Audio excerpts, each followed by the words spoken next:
की बड़ी खबर के साथ एक बार फिर सबके सामने मौजूद है, जहां पर उत्तर प्रदेश के विधानसभा चुनाव को लेकर इस वक्त की बड़ी अपडेट सामने आ रही है, जहां पर भाजपा को पश्चिमी उत्तर प्रदेश के अंदर अपना किला हिलता हुआ दिखाई दे रहा है। दरअसल दोस्तों, भारतीय जनता पार्टी के नेता उत्तर प्रदेश में विरोध से बचने के लिए अब जाट नेताओं की बैठक दिल्ली में बुला रहे हैं। अमित शाह की बैठक के दौरान दोस्तों जयंत चौधरी को बीजेपी के नेताओं ने साथ में आने का आह्वान दिया है, जिसके बाद बीजेपी के इस आमंत्रण पर जोर की लात मारी है जयंत चौधरी ने। दोस्तों क्या है पूरा मामला, पूरी जानकारी अब तक पहुंचाएंगे, इसी के साथ में चलेंगे और भी बड़ी खबरों की तरफ। जहां दिल्ली में भाजपा सरकार की तरफ से अमर जवान ज्योति को बुझाने के जो आदेश दिए गए थे, जिसके ऊपर अखिलेश यादव ने जोरदार एक्शन लेते हुए प्रदेश भर के अंदर अमर जवान ज्योति निकाल दी है। दोस्तों चप्पे चप्पे के अंदर समाजवादी पार्टी के कार्यकर्ताओं ने अमर ज्योति निकाली और अखिलेश यादव ने जोरदार बीजेपी पर निशाना साधा है। अमर जवान ज्योति फिर जलेगी, अमर रहेगी, और इसी के साथ में बीजेपी सरकार को उखाड़ फेंकने की भरी हुंकार। इसी के साथ में चलेंगे और भी बड़ी अपडेट की तरफ, जहां पर बीजेपी के शामली से प्रत्याशी मृगांका सिंह के काफिले पर पत्थरबाजी हुई है। दोस्तों जोरदार विरोध किया गया है। इसी के साथ में चलेंगे और भी बड़ी खबरों की तरफ, जहां पर बीजेपी के भाषण वीरों ने, बड़े बड़े नेताओं ने जनता को सीधी धमकी देनी शुरू कर दी है। दोस्तों क्या है ये पूरा कारण, इसकी अपडेट भी आप तक पहुंचाएंगे और युवाओं से जुड़ी हुई पल पल की सारी बड़ी अपडेट आप तक पहुंचाएंगे। लेकिन उससे पहले अगर आप भी उत्तर प्रदेश के विधानसभा चुनाव को लेकर स्पष्ट मानते हैं कि इस बार साइकिल की रफ्तार 350 के है पार, बनेगी प्रचंड बहुमत की सरकार और चल रही है बदलाव की बयार, अगर आप भी करते हैं इन बातों का समर्थन तो वीडियो को लाइक करके, लाल बटन दबाकर, चैनल को सब्सक्राइब करके, घंटी को दबाकर कमेंट बॉक्स में जय जवान जय किसान, किसान एकता जिंदाबाद जरूर लिखेगा। मोदी सरकार के काले कानून के विरोध में आंदोलन करने वाले किसानों ने जो अपनी जान गंवाई है, 700 किसानों ने, उनको श्रद्धांजलि देते हुए ओम शांति जरूर लिखेगा। दोस्तों चलते हैं सबसे पहले और बड़ी अपडेट की तरफ, जहां पर आपको बता दें कि पश्चिमी उत्तर प्रदेश के 58 सीटों पर पहले चरण के चुनाव होने वाले हैं 10 फरवरी को, जैसा कि आप लोग जानते हैं। इसको लेकर बीजेपी के वरिष्ठ और केंद्रीय नेतृत्व को जब ये जानकारी मिली कि उनकी स्थिति पूरी तरीके से पश्चिमी उत्तर प्रदेश में हिल चुकी है, किसान जाट मतदाता भारतीय जनता पार्टी से नाराज नहीं बल्कि घृणा करता है। दोस्तों बीजेपी के नेताओं को देखते ही किसानों का पारा चढ़ जाता है और यही बड़ा कारण है कि जगह जगह बीजेपी नेताओं का लगातार विरोध हो रहा है, जिसको लेकर भारतीय जनता पार्टी के केंद्रीय नेतृत्व अब जैसे तैसे मामले को संभालने के लिए और जाट मतदाताओं को एक बार फिर से अपने साथ में लाने के लिए अब बैठकें बुला रहा है। दरअसल दोस्तों अमित शाह ने उत्तर प्रदेश में बैठक करने की कोई हिम्मत नहीं जुटा पाई, जिसके बाद दिल्ली में बैठकर परवेश वर्मा के घर पर अपने जाट नेताओं को बुलाया, खासकर जो बीजेपी से जुड़े हुए हैं और कई सारे और भी नेता जो किसान आंदोलन के समय में भी बीजेपी के साथ में खड़े हुए थे, उन सभी को एक साथ लाकर गृह मंत्री अमित शाह ने दिल्ली में बैठक की है। और ऐसे में दोस्तों सभी को समझाने की कोशिश की गई, जैसे 2017, 2014 और 2019 के अंदर जाट मतदाता, खासकर किसान वर्ग से आने वाले जाट मतदाताओं ने बीजेपी के पक्ष में वोट किया था, वैसा ही इस बार फिर से कर दे। लेकिन दोस्तों किसान मानने वाले कहाँ हैं, जिन्होंने अपने 700 लोगों की शहादत दी है, जिन्होंने आंदोलन एक साल तक चलाया है, कठोर ठंड से लेकर भीषण गर्मी तक झेली और यहाँ तक भाजपा नेताओं के द्वारा अपशब्द तक सुने हैं, गालियां तक सुनी है, जिसके बाद दोस्तों किसान साफ तौर पर बीजेपी के खिलाफ विरोध कर चुके हैं। और ऐसे में जाट नेताओं को मनाकर अपने पक्ष में वोट लाने की कोशिश बीजेपी के लोग कर रहे हैं। जब बैठक खत्म हो गई अमित शाह के साथ में, तब बीजेपी के नेताओं को लगा कि शायद अभी भी किसान मानेंगे नहीं, और इसीलिए उन्होंने राष्ट्रीय लोक दल के नेता जयंत चौधरी को आह्वान दे दिया, ऑफर दे दिया बीजेपी में शामिल होने का। आपको बता दें कि बीजेपी के सांसद परवेश वर्मा ने जयंत चौधरी को ऑफर देते हुए कह दिया कि उनको हमारे साथ में आना चाहिए, वो गलत रास्ते पर जा रहे हैं। जिसके बाद दोस्तों जयंत चौधरी ने पलटवार करते हुए ऑफर पर ऐसी लात मारी है कि बीजेपी के नेता अपने दिए गए बयान पर डैमेज कंट्रोल में लग गए हैं। आपको बता दें कि उनके बयान के फौरन बाद जयंत चौधरी ने ऑफर ठुकराते हुए कह दिया कि न्योता भारतीय जनता पार्टी के लोगों को उन 700 किसानों को देना चाहिए जिनके परिवार उजड़ गए। बता दें कि जयंत चौधरी ने समाजवादी पार्टी के साथ में गठबंधन कर रखा है और बीजेपी के लिए यही सबसे बड़ा चैलेंज है दोस्तों कि उत्तर प्रदेश के अंदर पश्चिमी क्षेत्र के अंदर खासकर बीजेपी का पहले दबदबा रहा करता था, लेकिन जैसे किसान आंदोलन हुआ और किसानों का अपमान हुआ है, उसके बाद से भाजपा से प्रचंड नाराजगी है। चलते हैं एक और बड़ी अपडेट की तरफ, जहां पर दोस्तों उत्तर प्रदेश के विधानसभा चुनाव के मद्देनजर राकेश टिकैत की तरफ से भी बड़ी जानकारी सामने आई है। उन्होंने कहा कि सावधान, देश कब्जे में है, डीएम एसपी चुनाव लड़ रहे हैं। आपको बता दें कि उनकी तरफ से बयान देते हुए कहा गया कि किसान आंदोलन तीनों काले कानून के खिलाफ की गई, जो एक बीमारी थी जिससे हमने निजात पा ली है और पहले ही अनुमान लगा लिया था कि हमारे खिलाफ है और इसीलिए एक बीमारी का हमने इलाज कर दिया है। लेकिन दूसरी ओर हमको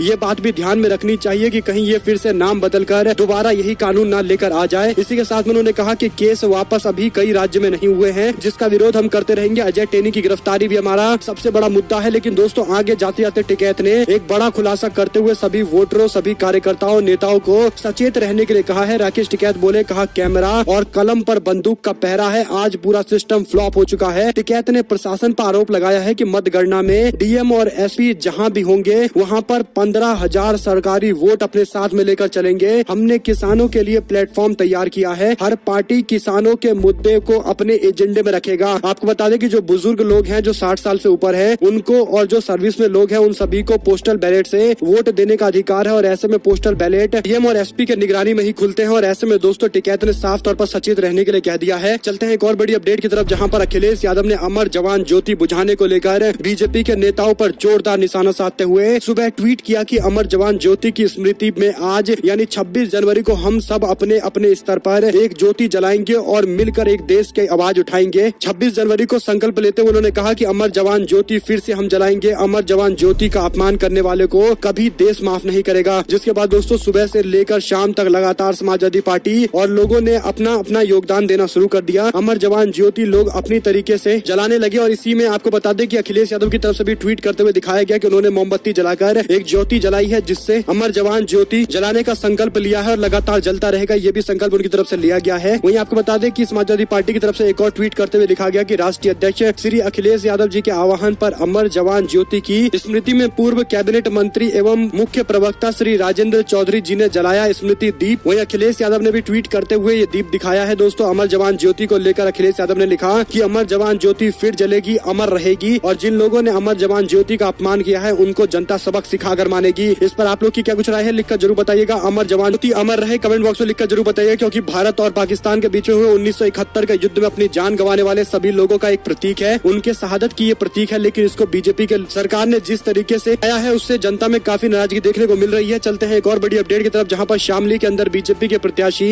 मृगांका सिंह के काफिले पर पथराव किया गया, शीशे भी तोड़े गए, जोरदार विरोध भी किया गया। दरअसल दोस्तों अपने क्षेत्र बसेड़ा में बीजेपी की प्रत्याशी मृगांका सिंह देर शाम अपने लोगों के साथ, अपने समर्थकों के साथ जनसंपर्क के लिए गई थी। काफिले में शामिल बीजेपी के झीझाना मंडल अध्यक्ष रविंद्र कश्यप की मौजूदगी में गाँव के हिस्से में कार्यक्रम होने वाला था। रास्ते में रेत की बुग्गी अड़ गई और आरोप है कि उन्होंने बुग्गी हटाने को कहा तो कुछ युवकों ने गलत बर्ताव किया और दावा किया जा रहा है कि पथराव भी किया, जिसमें एक गाड़ी का शीशा भी क्षतिग्रस्त हो गया। आपको बता दें कि मंडल अध्यक्ष का ये भी कहना है कि रेत की बुग्गी हटवाने को लेकर कहा सुनी हुई थी, फिर उससे पहले ही पथराव किया गया था। यानी बीजेपी के लोगों की तरफ से इस तरीके की थ्योरी दी जा रही है। दोस्तों आप लोग का क्या कुछ कहना है? क्या भाजपा के नेताओं को काला झंडा दिखाना और इस तरीके का जो विरोध हो रहे हैं ये उसी तरीके का विरोध नहीं है? क्या इसके पीछे कोई साजिश थी या फिर ये जनता का विरोध था, क्योंकि बीजेपी के लोग किसी और तरीके से पेश कर रहे हैं? आप लोग की क्या कुछ राय है लिखकर जरूर बताइएगा। एक और अपडेट की माने तो यूपी चुनाव के अंदर बीजेपी के प्रत्याशी की खुले मंच से धमकी, कहा वोट नहीं तो होमगार्ड से बुरी हालत कर दूंगा। आपको बता दें कि गणतंत्र दिवस के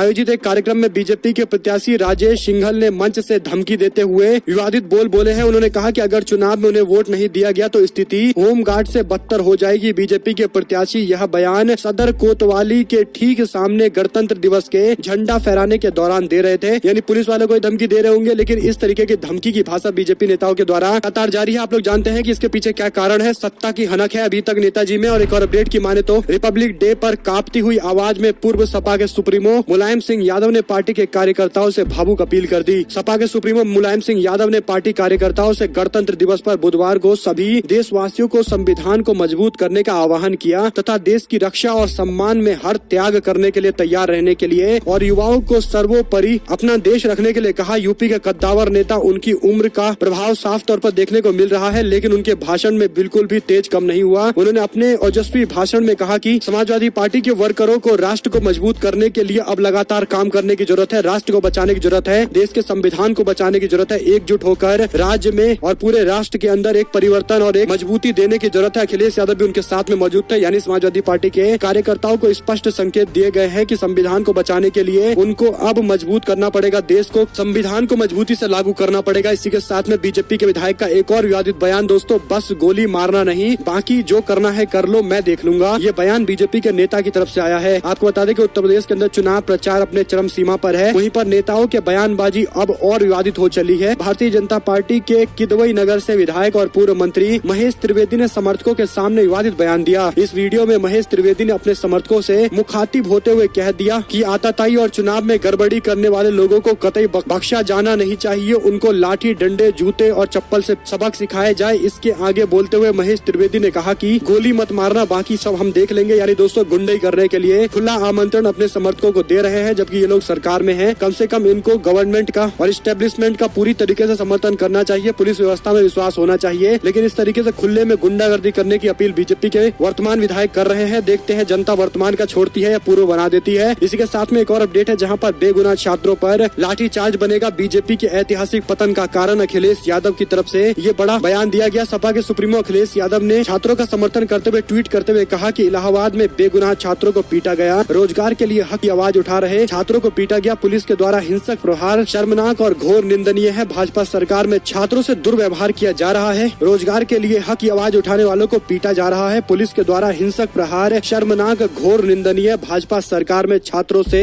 दुर्भाग्यपूर्ण ये व्यवहार जो किया जा रहा है, ये भाजपा के ऐतिहासिक पतन का कारण बनेगा। सपा संघर्षशील छात्रों के साथ में डटकर पूरी तरीके से खड़ी है और रेलवे भर्ती घोटाले के मामले को लेकर जो लगातार छात्र मांग कर रहे हैं, समाजवादी पार्टी उसकी तरफ पूरी तरीके से सपोर्ट कर रही है। वहीं आपको बता दें कि प्रचार में पाबंदियां इसलिए लगाई गई हैं ताकि रैलियों में जो कुर्सियां खाली रह जाएंगी तो बीजेपी के लोगों का अपमान हो जाएगा, बीजेपी के लोगों की पोल खुल जाएगी और इसीलिए भाजपा के लोग चाहते हैं कि प्रचार पर पाबंदियां होनी चाहिए। अखिलेश यादव ने कहा कि चुनाव बहुत अलग है, हम सब नहीं जानते थे कि पाबंदियां ऐसे लगाई जाएगी, हमारे कार्यालय की तस्वीरें चली जाएगी तो नोटिस आ जाएगा, दूसरे लोगों के इतने बड़े बड़े कार्यक्रम होंगे, लोगों के भीड़ जुटाकर उनके खिलाफ कोई कार्रवाई नहीं होगी। दरअसल दोस्तों, जो चुनाव आयोग की तरफ से लोगों की संख्या पर एक लिमिट लगा दी गई है, उसे पार करने के बावजूद भी भाजपा पर कार्रवाई सही से नहीं हो पा रही, जिसको लेकर कई सारे मीडिया ने भी रिपोर्ट किया है। इसी का जिक्र करते हुए अखिलेश यादव ये बातें कह रहे हैं। वहीं पर युवाओं को अब धर्म की अफीम नहीं, शिक्षा, रोजगार, रोटी चाहिए। लाठीचार्ज पर बोले ओम प्रकाश राजभर, कहा युवाओं को अब समझ में आने लगा है कि रोजगार और शिक्षा उनके लिए अहम है। इस तरीके के धर्म के मुद्दे अब उनके लिए कोई मायने नहीं रखते क्योंकि अब युवा जागरूक हो चुके हैं। और एक और अपडेट की तरफ रुख करते हैं, जहां पर आजम खान ने सीतापुर जेल से दाखिल कर दिया अपना पर्चा। प्रशासन ने पूरी करवाई औपचारिकताएं, रामपुर से चुनाव लड़ रहे हैं, सीतापुर जेल भेजकर पूरा मामला सुलझाया गया। दोस्तों, पर्चा दाखिल कराया गया है, औपचारिकताएं पूरी कराई गई हैं और अब उनका नामांकन हो चुका है। इसी के साथ में एक और अपडेट है, जहां पर सीबीआई के डर से भाजपा में शामिल हो रहे राजा महाराजा अजय लल्लू की तरफ से ये बयान दिया गया है। कांग्रेस पार्टी के प्रदेश अध्यक्ष अजय कुमार लल्लू ने कांग्रेस पार्टी छोड़ने के बाद नेताओं पर तंज कसते हुए कहा कि सीबीआई के डर से राजा महाराजा भाजपा में शामिल हो रहे हैं। उन्होंने कहा कि आरपीएन सिंह अपना स्कूल बचाने और सीबीआई के रडार से कांग्रेस छोड़कर भाजपा में शामिल हुए हैं। उन्होंने कहा कि जब भी आगे मौका मिलेगा ये लोग भाजपा भी छोड़ देंगे क्योंकि ये अपने हिसाब से, अपने हितों के हिसाब से उधर से उधर जाते रहते हैं। इसी के साथ में पंजाब इलेक्शन को लेकर बड़ी अपडेट है, जहां पर सिद्धू के खिलाफ दोस्तों चुनावी मैदान में शिरोमणि अकाली दल की तरफ से एक मजबूत उम्मीदवार उतारा गया है। शिरोमणि अकाली दल ने अपने वरिष्ठ नेता विक्रम मजीठिया को चुनावी मैदान में उतारने का बड़ा ऐलान कर दिया है, जो सिद्धू को हराने की क्षमता भी रखते हैं, इसमें कोई दो राय नहीं है। इसी के साथ में चलते हैं एक और बड़ी अपडेट की तरफ, जहां पर दोस्तों कहां जाएंगे सिद्धू। डिप्टी सीएम रंधावा की तरफ से बयान देते हुए कहा गया कि मुझे प्रदेश का अध्यक्ष बनाया जाए और चन्नी साहब को मुख्यमंत्री का चेहरा घोषित किया जाए। आज राहुल गांधी पहुंच रहे हैं पंजाब और ऐसे में उम्मीद ये है कि चरणजीत सिंह चन्नी को मुख्यमंत्री पद पर उम्मीदवार घोषित कर दिया जाएगा कांग्रेस पार्टी की तरफ से और रंधावा को भी कुछ बड़ा पद दिया जा सकता है, क्योंकि दोस्तों नवजोत सिंह सिद्धू से काफी नाराजगी है कांग्रेस पार्टी के अंदर में। जिस तरीके से कांग्रेस पार्टी को चुनाव लड़ना चाहिए, सिद्धू की वजह से काफी ज्यादा नुकसान पार्टी को होता दिखाई दे रहा है। एक और अपडेट की माने तो इंटरनेट पर वायरल वीडियो देखकर पुलिस हरकत में आई। बागपत जिले के अंदर रालोद के प्रत्याशी समेत 162 लोगों के खिलाफ एफआईआर दर्ज किया गया है। चुनाव में लगातार मुकदमे दर्ज हो रहे हैं। मौजूदा प्रत्याशी और उनके समर्थक आचार संहिता उल्लंघन व कोविड-19 के गाइडलाइंस की अवहेलना करने के मामले को लेकर अब नामजद किए जा रहे हैं। रालोद के बड़ौत विधानसभा के प्रत्याशी एडवोकेट जयवीर सिंह तोमर ने ग्राम जागोस में जनसभा को संबोधित किया और ट्रैक्टर पर सवार होकर ढोल नगाड़े के साथ रोड शो करते हुए दिखाई दिए, जिसके बाद उनके खिलाफ मामला दर्ज किया गया है। एक और अपडेट की माने तो अखिलेश यादव ने ओपिनियन पोल को बताया अफीम, जिसके बाद बीजेपी के लोग भड़क गए, कहने लगे ओपिनियन पोल में उनके मन मुताबिक रिजल्ट नहीं आ रहा और इसीलिए इस तरीके के बयान दे रहे हैं। लेकिन दोस्तों अखिलेश यादव ने कहा कि वो पहले भी इसका विरोध करते आए हैं। ये एक तरीके के माहौल बनाने के लिए इस्तेमाल किया जाता है, खासकर इलेक्ट्रॉनिक मीडिया में, जो एक गोदी मीडिया की तरह काम भी करता है। इसी के साथ में पूर्व विधायक गुड्डू पंडित ने जताई हत्या की आशंका। बोले बीजेपी के सांसद ने मेरा पर्चा निरस्त करवाया है और मुझको मरवा भी सकते हैं ये लोग। कई सारे उन्होंने सवाल भी खड़े किए हैं। बाहुबली नेता जो 2 बार विधायक भी रहे हैं, समाजवादी पार्टी में शामिल हुए थे लेकिन टिकट नहीं मिला। इसी के साथ में टीपू सुल्तान के नाम से खेल परिसर का बजरंग दल ने विरोध किया। मुंबई से ये बड़ी अपडेट आ रही है, जहां पर बजरंग दल के विरोध के कारण पुलिस और बजरंग दल के कार्यकर्ताओं में झड़प भी हो गई। पुलिस ने कठोर कार्रवाई करते हुए कई सारे लोगों को हिरासत में लिया है। इसी के साथ में दोस्तों सुंदर पिचाई जो गूगल के सीईओ है, उनके खिलाफ देश में मामला दर्ज किया गया है। मुंबई पुलिस ने भारतीय फिल्मकार डायरेक्टर सुनील दर्शन की शिकायत और कोर्ट के निर्देश पर गूगल के सीईओ सुंदर पिचाई के खिलाफ एक मामला दर्ज किया है। सुनील दर्शन ने सुंदर पिचाई के अलावा गूगल के अन्य 5 अधिकारियों के खिलाफ भी मुकदमा दायर कराया है। इसी के साथ में आपको बता दें कि सपा ने जारी किए 39 उम्मीदवारों की दूसरी लिस्ट। गायत्री प्रजापति की पत्नी को अमेठी से टिकट देने का बीजेपी के लोग विरोध कर रहे हैं, लेकिन अखिलेश यादव ने कहा कि उनकी क्षेत्र में पहुंच है, लोग उनको मानते हैं और इसलिए इनको टिकट दिया गया है। इसी के साथ में आरआरबी एनटीपीसी रिजल्ट के मामले को लेकर रेलवे ट्रैक पर विरोध प्रदर्शन जारी है। छात्र कर रहे हैं विरोध, कई जगह तोड़फोड़ की भी खबरें सामने आई है। इसी के साथ में दोस्तों आपको बता दें कि गुलाम नबी आजाद को कांग्रेस पार्टी ने कभी भी पहचाना नहीं, कभी उनको पुरस्कृत नहीं किया, इस तरीके से बयान दिया G23 के नेताओं ने। कांग्रेस पार्टी की खेमेबाजी भी खुलकर सामने आ गई। आपको बता दें कि गुलाम नबी आजाद को मोदी सरकार की तरफ से अवार्ड दिया गया है पद्म भूषण, जिसको लेकर G23 के जो कांग्रेस पार्टी के विद्रोह वाले नेता थे उनमें से कई लोगों ने अब खुलकर गांधी परिवार के खिलाफ बोलना शुरू कर दिया है। कहीं न कहीं बीजेपी के द्वारा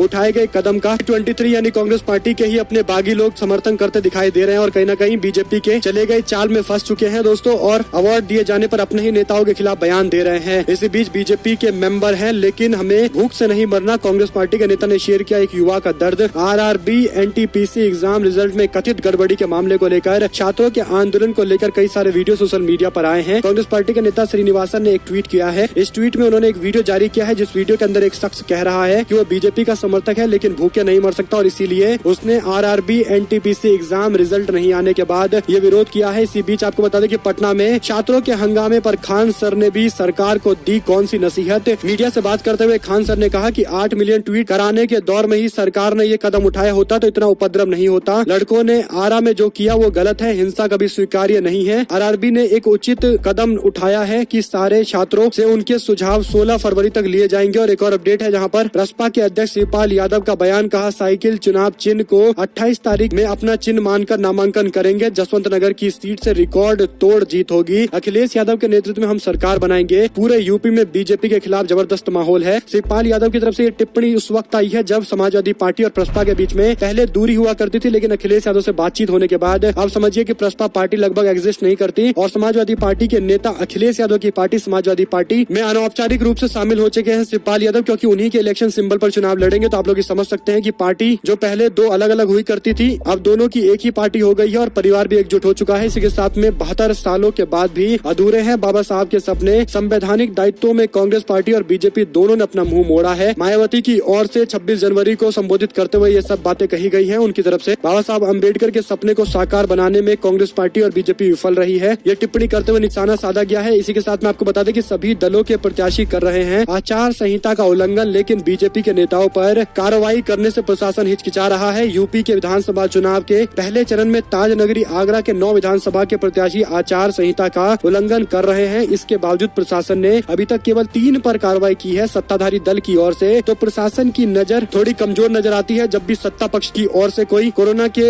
नियमों का उल्लंघन किया जा रहा है तब, लेकिन विपक्ष की ओर से अगर उल्लंघन हो जाए तो वीडियो देखकर भी प्रशासन की तरफ से मामले दर्ज कर दिए जा रहे हैं, जो कई तरीके से एक ये स्पष्ट कर देता है कि कहीं न कहीं प्रशासन में अभी भी इस बात को लेकर थोड़ी हिचकिचाहट है कि बीजेपी की सरकार है राज्य के अंदर। हालांकि दोस्तों अभी इलेक्शन कमीशन के अंदर है पूरा पुलिस प्रशासन, इसके बावजूद भी इस तरीके से थोड़ी बहुत बाइसनेस देखने को मिल रही है, जिसका विरोध कम से कम समाजवादी पार्टी ने भी किया है और कई सारे अफसरों को बदलने की रिक्वेस्ट भी की है। इसी बीच एक और अपडेट है जहां पर हिंदूवादियों ने प्रशासन के नोटिस देने के बाद भी किया आयोजन, हिंदू मुस्लिम पक्षपात का भी आरोप लगाया है। आपको बता दें कि आगरा के अंदर रिपब्लिक डे पर भी प्रशासन ने मना किया था, इसके बावजूद कोरोना के गाइडलाइंस का उल्लंघन करते हुए प्रशासन के लगाए गए रोक का उल्लंघन करते हुए रैलियां निकाली गई और रैलियों में दोस्तों हुड़दंग भी करने की भी जानकारी सामने आ रही है। पुलिस प्रशासन की तरफ से इस पूरे मामले पर और कठोर कार्रवाई करने का आश्वासन दिया जा रहा है। इसी के साथ में पंजाब के पोल ऑफ पोल्स में किसी पार्टी की सरकार बनती दिखाई नहीं दे रही है, जो अपने आप में दोस्तों ये दिखाता है कि कहीं न कहीं किसी भी मीडिया वाले को ये भनक नहीं लग पा रही कि कौन चुनाव जीतेगा, क्योंकि कांग्रेस और आम आदमी पार्टी के बीच में मुकाबला टाई दिखाई पड़ता है। इसी के साथ में एक और अपडेट है जहां पर प्रयागराज में प्रतियोगी छात्राओं और छात्रों पर की गई मारपीट को लेकर अब जब न्यूज चैनल में ये मामला दिखाया गया उसके बाद तोड़ फोड़ पिटाई मामले में 6 पुलिस